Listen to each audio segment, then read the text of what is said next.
Hey guys, Adam here again. Today we are going to find out how you can expand the Boss GT1B with the help of the Boss FS6 and pretty much turn it into a stomp box in a way.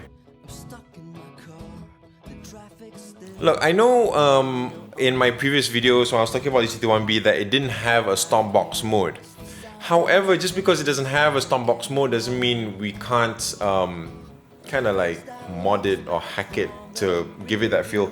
Because even, let's say you don't have the foot switch, these three foot pedals, foot switches, buttons, foot buttons, are actually fully assignable. So that means the first, second and third, I can assign this to distortion, this to delay, this to reverb if I wanted, or compressor or limiter or octave, anything I wanted. So if you had the FS6, now you have 5 foot switches that you can select to toggle on and off any effects you want, whether it's the synth, whether it's the wah, whether it's your tuners, it's your bypass, you know. So it actually can work as a stomp box, even though it's a multi effect. See, the thing is, I mean, the way I like to use my multi effect, even when I was using my Zoom, I was using this, is I would have one set of stomp boxes and I just go with that. I don't really run through presets unless it was something that I really needed to change. So, you know, let's say I already set my preamp in here and I liked the sound, I was happy with the sound, I was cool with it. But if I was playing in a pub and, you know, I had to play like 30 songs a night, for a few songs, maybe, you know, I'd like to have a fretless tone there, or I'd like to have a really out of this world like synth just for another particular song, and it's not something I could do just by toggling one switch off and on. Then I'd have maybe a preset before and after, and I go between those presets. But honestly, for most of anything I do, I only need the one sound, and I just need the capability to turn my distortion off and on, or drive, or my delay, my reverb, and certain other effects. I don't need to completely change my tone. I just need to add on some stuff to it, and I'm quite happy with that. So if you're cool with that, like, this is definitely the video for you. Okay, without further ado, I'm gonna have a little camera like closing up on the screen so you can see what I'm doing, and let's find out how we can have a stomp box with this. Okay, so I'm reshooting this a little bit because apparently my overhead cam the footage was corrupted or something. So I'm gonna make this really quick and really simple, so bear with me. Okay, I'm just gonna do something simple. I want to assign my FX2 to become an octave effect. So what I'll do is I will hold down my FX2. It'll bring up the parameter section, but as you can see, that's on chorus. I don't want that. I'm gonna hold FX2 button down again, and a list will come out. And oops, just hold it down again. And I will find which I obviously just missed. There it is. Okay, octave. Hit enter. I'm not gonna mess with the parameters. I think it'll sound fine as it is. Hit exit, and as with every change that I do, I always save it. So I'll hit exit and enter at the same time, and just hit enter like 4 times, and it saves it. Okay, so now I want to assign my FX2 to control 1. So what I'm gonna do is I'm gonna hit memory edit. I'm gonna use the first knob and jog it all the way to control 1. Hit enter. As you can see, nothing is selected. Is this close enough? Okay, as you can see, nothing is selected, so I'll use the first knob and pick FX2. Okay, so as you can see, there's a mode there, and with mode you can jog between toggle and moment. And basically what it is, it's latch and unlatched. Moment is unlatched, toggle is latched. Alright, so since I would like to have it latched, I'm going to leave it on toggle. I'm going to hit exit again, save my settings. It works, it's that easy. Okay, so next I would like to assign my channel A to distortion. So I'm going to hit memory edit. I already have my distortion selected, so I'm not going to do that. Okay, so this is the weird thing. Control 3 is assigned to channel A. I mean, control 3 is channel A, and then control 2 is channel B. I would have thought control 2 would be channel A and control 3 channel B, but it's not, and I have been trying and I do not know how to reverse that. So it could be the cable, it could be the pedal, it could be the, I don't know. I've only ever tried this with the FS6, so maybe other pedals might be a bit different. So anyway, but never mind. We're going to go into control 3, hit enter, and on so for control 3 I want it to control my distortion, so I'm gonna, there it is, that's my distortion. Okay, and then there you go, toggle. So we're just gonna find out if it works. It does. Oh well, it doesn't really work, and I'll tell you why. As you can see, like, I have to keep pressing it down and it kind of jogs around it. For some reason, if you have an external foot switch, you have to set the mode to moment.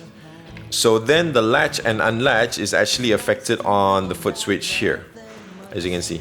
Yep, the mode, whether you want it to be latched or unlatched. Okay, so now that I've turned the mode to moment, as you can see, works like a charm. So if I unlatch it on the foot switch, it becomes unlatched. There you go. So of course I want my distortion latched. Makes my life easier. Okay, now that we've done that, exit, let's assign control 2, which is channel B. Hit enter. So again, you can see the mode is on toggle, so you want to change that to moment. Hit, well, we don't have to hit enter actually, and then just exit it twice, and I would like to save. So now it's all saved, and there is my reverb. Okay, so pretty much it is that easy. I'm gonna do a really quick one with the EV30, and because I want to show you something really quick. Okay, so here's the EV30. The EV30 has 2 outs, but you can pretty much, oops, that's the wrong cable. Yeah, I'm only using a patch cable to turn it on because, yeah, it doesn't have an on switch, you know that. Okay, so I'm going to plug it into expression out 1. You can plug into expression out 2, it still works. How we assign this is memory edit, then we will jog to control expression 2. So there you go, so that's expression 2, which is right next to control 3. Hit enter. As you can see right now, it's off. When I turn the knob, all you get to control with an extra expression pedal is only the volume, which honestly to me is a little useless, because then I'd rather just have a volume pedal on the out. And yeah, it would be a lot nicer if I could assign the expression pedal to wah or maybe gain or something else. But for now, you can only assign it to foot volume, which, like I said, is a little bit useless to me, especially when you have a nice expression pedal like the EV30. This, however, does work really well with the Zoom B3. Okay, anyway, I just wanted to show you that what the EV30 does. Yeah, if you have the expression pedal, you can't. I did try using a Y, a TRS to TS and TS, one going into foot switch, one going into this. It doesn't work. The foot switch works, and then this works like a foot switch. You can't assign it to the expression. It becomes like an on and off thing. So anyway, okay, I showed you that. Let's play some bass.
Alright, so while that one is okay, so I'm unloading the overhead cam footage because I don't want to lose it again.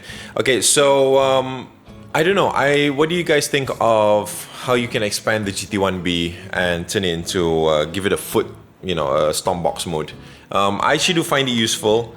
I will say I am hoping very much that Boss does have maybe a firmware update, because there's a couple of the effects that are kind of lacking a bit, that I feel like it doesn't catch properly, like the synth. But apart from that, everything else, I've had time to play with it. It sounds fine. Sounds fine under me. To me, between the Boss and my B3, I can't really choose. I mean, they both are producing sounds that I want. They are both working the way that I want. Of course, the GT1B has a built-in expression pedal, but I also have an external expression pedal for the Zoom B3, so they kind of balance out, almost become the same thing. If you have any questions, leave them in the comment section. I will answer them as fast as I can, I promise. I've been so busy lately, I haven't had time to properly upload consistently, and I'm sorry about that. But my next video could be, I keep saying what my next video could be, and I haven't done it yet, like the Audion ID22. But I promise that won't be soon. But my next video will probably be a travel vlog, because I've got to fly to Bangkok to do some training for the Roland M5000 and the V-System series. I do not specifically work for Roland or Boss. I'm just a freelancer with them. They just hire me to train and do stuff and do product demos and whatnot. But in no way am I absolutely hired by Roland or Boss. So which is why I would like to give my honest review of what I do think about like the GT1B. I do actually want to do a review on the MS3. Somebody did point out that MS3 would be cool, and I haven't actually had the chance to play with that one yet either. So again, thank you for watching. I hope you found this video either interesting or educational. Do give us a like, hit subscribe if you want to see more. There's going to be a lot of random things on this channel coming up pretty soon. Until then, my name is Adam. Thank you very much for watching. Have a nice day.